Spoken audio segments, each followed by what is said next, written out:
কলকাতা পুজো পরিক্রমা 2022-এ হাঁটতে হাঁটতে আমরা এখন চলে এসেছি দক্ষিণ কলকাতার সব থেকে জনপ্রিয় পূজা মণ্ডপ দেশপ্রিয় পার্কে। আমি আর সাথে রয়েছে শুভদীপ, ট্রাভেল কোয়েস্টের শুভদীপ। তো দেশপ্রিয় পার্কের মণ্ডপ সজ্জার কাজ কত দূর এগোলো, থিম কী হতে চলেছে, এই সব নিয়ে থাকবে এবারের পর্ব। বিশাল এক রাজবাড়ি তৈরি হচ্ছে। কিসের আদলে তৈরি হচ্ছে এই রাজবাড়ি, চলুন আমরা ভেতরে জেনে নেব। তো চলুন আমরা মণ্ডপের ভেতরে গিয়ে দেখি মণ্ডপ সজ্জার কাজ কত দূর এগোলো।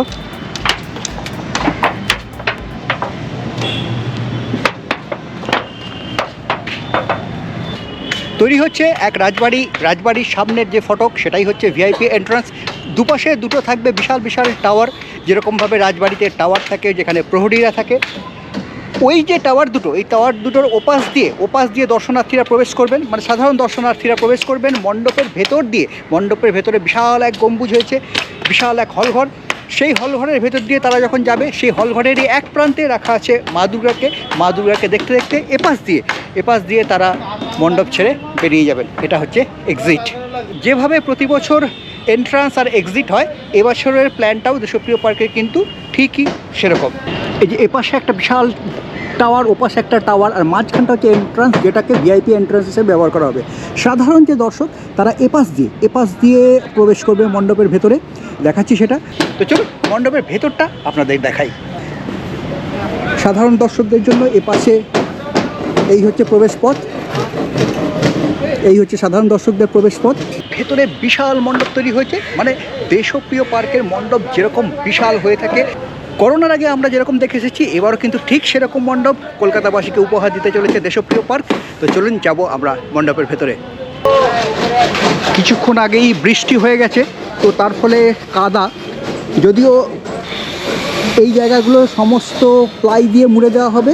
প্লাইয়ের উপর দিয়েই যারা দর্শনার্থী তারা ভেতরে প্রবেশ করবে।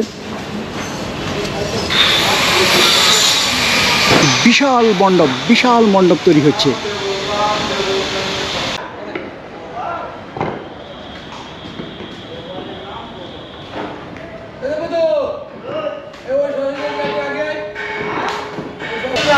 তো যারা দর্শনার্থী তারা এখান দিয়ে প্রবেশ করবে। এখান দিয়ে প্রবেশ করে এই সামনের যে বিশাল প্যাসেজ, এই প্যাসেজ দিয়ে তারা যাবে।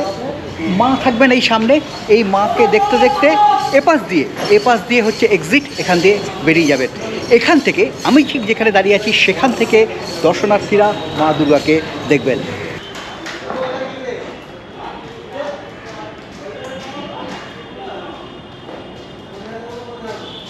প্রতিমা এসে গেছে, আবরণ উন্মোচন এখনো হয়নি, পলিথিনে মোড়া আছে।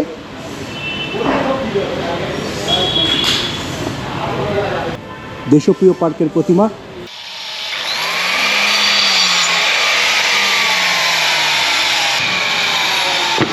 এই যে রাজবাড়ি, তার যে মেন ফটক, তার দুপাশে যে দুটো গম্বুজ বা পিলার মতো হয়েছে, সেই পিলারের যে থামগুলো এক পাশে থামটা তো মোটামুটি তৈরি হয়ে গেছে, অন্যদিকে থামটা কিন্তু এখনও রেডি হয়নি। সেই থামগুলো এখানে বানানো হচ্ছে।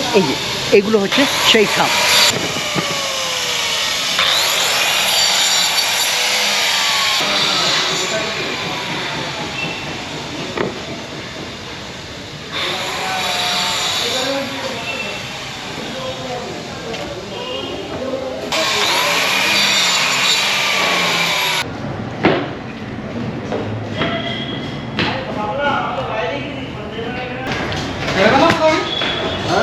এই মাটি দিয়ে কি হবে?